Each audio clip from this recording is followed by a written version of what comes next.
Conditional sentence की series को आगे बढ़ाते हुए आज हम देखने जा रहे हैं सेकंड कंडीशंस को। पिछले दो वीडियोस आपने बिल्कुल ध्यान से देखे होंगे, आई एम क्वाइट श्योर, क्योंकि पहले वीडियो में हमने देखा था जीरो कंडीशनल और उसके बाद के वीडियो में देखा था हमने फर्स्ट कंडीशनल, और आज हम देखने जा रहे हैं सेकंड कंडीशनल। और यहां पर आप डेफिनेशन में पढ़ लीजिए, फॉर्मूला पढ़ लीजिए, आपको सब कुछ बिल्कुल क्लियरली समझ में आ जाएगा। यहां पर हम सेकंड कंडीशनल का इस्तेमाल करते हैं रिवील करने के लिए। रिवील का मतलब होता है कि प्रकट करने के लिए, व्यक्त करने के लिए। क्या व्यक्त करने के लिए? रिवील का मतलब होता है व्यक्त करना। अनरियल का मतलब होता है जो चीज प्रैक्टिकल ही नहीं है, जो चीज वास्तविक ही नहीं है, जो चीज प्रासंगिक ही नहीं है। और अनलाइकली का मतलब इसलिए वो पॉसिबल ही नहीं है। देखिए सिंपल बात है, जो प्रैक्टिकल नहीं है, जो प्रैक्टिकल नहीं है वो पॉसिबल कैसे होगा? जो वास्तविक नहीं है वो मुमकिन कैसे होगा? जो वास्तविक नहीं है वो मुमकिन कैसे होगा? Very simple. यहां पर आप देखिए सेंटेंसेस कैसे बनाते हैं, इसका फॉर्मूला आप देखिए कि पहले आएगा इफ, एक क्लॉज आएगा, उसके बाद में आपका मेन क्लॉज आएगा। और हाइपोथेटिकल सिचुएशन तो कंडीशनल सेंटेंसेस का फंडामेंटल है।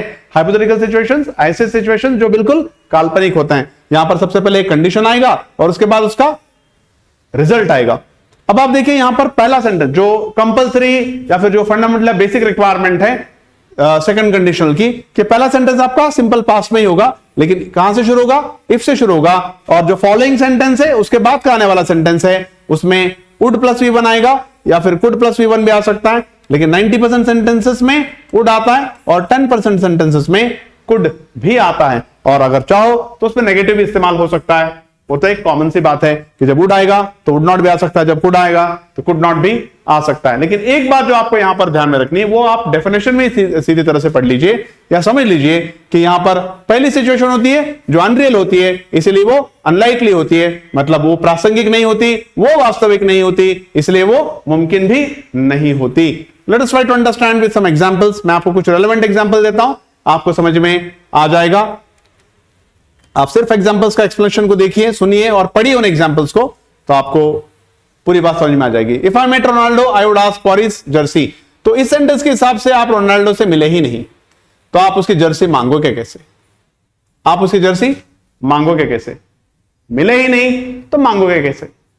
If Atul hit lottery he could be so rich. Lottery जब लगी ही नहीं तो अमीर कैसे होगा? राइट? यहां पर लॉटरी लगी ही नहीं, अनरियल है, तो अमीर हो कैसे सकता है? मिला ही नहीं, अनरियल है, तो जर्सी मांगेगा कैसे? इफ आई वाज स्टडी, अब ये अनरियल है कि मैं हट्टा कट्टा हूं, तो मैं आर्मी ज्वाइन करूंगा कैसे? राइट? हूं मतलब था। इफ आई वाज स्टडी, अगर मैं हट्टा कट्टा होता तो रियल फैक्ट ये है कि मैं हूं ही नहीं सेंटेंस के हिसाब से, और तो मैं आर्मी ज्वाइन करता। तो थिंग इज दैट कि यहां पर स्टडी मैं हूं क्या? नहीं, तो फिर आर्मी कैसे ज्वाइन करूंगा? If they had sufficient time, तो इस सेंटेंस के हिसाब से ये बात रियल ही नहीं है कि उनके पास सफिशिएंट टाइम था ही नहीं। They would explain the concept more clearly, तो उन्होंने कॉन्सेप्ट को ज्यादा क्लियरली पढ़ाएंगे ही नहीं। जब उनके पास समय था ही नहीं तो पढ़ाएंगे ही नहीं। If they had sufficient time they would explain the concept more clearly. तो रियलिटी यही कि उनके पास सफिशिएंट टाइम था ही नहीं, तो ये मुमकिन कैसे होगा कि वो किसी भी कॉन्सेप्ट को क्लियरली आपको समझाएं।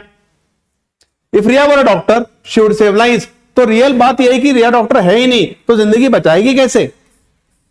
राइट? इफ वी वर अफिलुएंट, अफिलुएंट का मतलब होता है अमीर। अब इस सेंटेंस के हिसाब से हम अमीर है ही नहीं, रियल ही नहीं है sentence. We would buy Rolls Royce, तो हमारे पास रोल्स रॉयस मुमकिन, हमारे मुमकिन होगा कैसे रोल्स रॉयस खरीदना जब आप अमीर थे ही नहीं? अगर होते तो थे ही नहीं, तो फिर रोल्स रॉयस हम कैसे खरीदेंगे? इफ वी वर अफिलुएंट, तो अनरियल है। We would not buy, sorry we would buy Rolls Royce. अगर हम अमीर होते तो हम रोल्स रॉयस खरीदते। तो यहां पर आप देखिए कि आप अफिलुएंट हो नहीं तो आप रोल्स रॉयस खरीदोगे भी नहीं। Let us move on to the next examples. If you were me you would not bear the pain. अगर आप मेरी जगह होते तो आप दर्द को बर्दाश्त नहीं करते। तो आप यहां पर देखिए कि आप मैं हो नहीं तो यहां पर बर्दाश्त करने की बात आएगी नहीं। जब सिचुएशन ही अनरियल है तो ये प्रैक्टिकल कैसे होगी? सॉरी, ये पॉसिबल कैसे होगी? ये सिचुएशन ही इम्प्रैक्टिकल है तो ये पॉसिबल कैसे होगी? If Satya had more time he would play, तब उसके पास ज्यादा टाइम था ही नहीं तो वो खेलेगा कैसे? इफ आकाश वर 18, वो 18 का है ही नहीं, ही कुड ड्राइव, तो ड्राइव करेगा कैसे? अब ये रियली वो 18 का है ही नहीं तो ड्राइव करेगा कैसे? इफ आई वर यू, अगर आप मैं होते तो वो तो है ही नहीं, मैं सिगरेट छोड़ देता या मैं सिगरेट छोड़ दिया होता, तो फिर अगर मैं जब हुई तो सिगरेट छोड़ूंगा कैसे? मैं तो आप हो नहीं, ये तो अनरियल है, तो सिगरेट छोड़ेंगे कैसे? सिंपल बात है। तो पहले सेंटेंस में भाव किसका आएगा? अवास्तविकता का। जो चीज प्रैक्टिकल नहीं है, जो चीज व्हाट यू कॉल प्रैक्टिकल नहीं है, जो चीज वास्तविक नहीं है, तो वो पॉसिबल भी नहीं होगी। आप सिर्फ इस पूरे वीडियो में सिर्फ इतनी बात को देख लीजिए, to reveal unreal and unlikely situations. और पहला सेंटेंस सिंपल पास्ट में आएगा और सेकंड सेंटेंस उड़िया कुड में आएगा। आई एम श्योर आपको सब कुछ ठीक से समझ में आ गया, और अगले वीडियो में हम फिर से मिलेंगे। Thank you very much.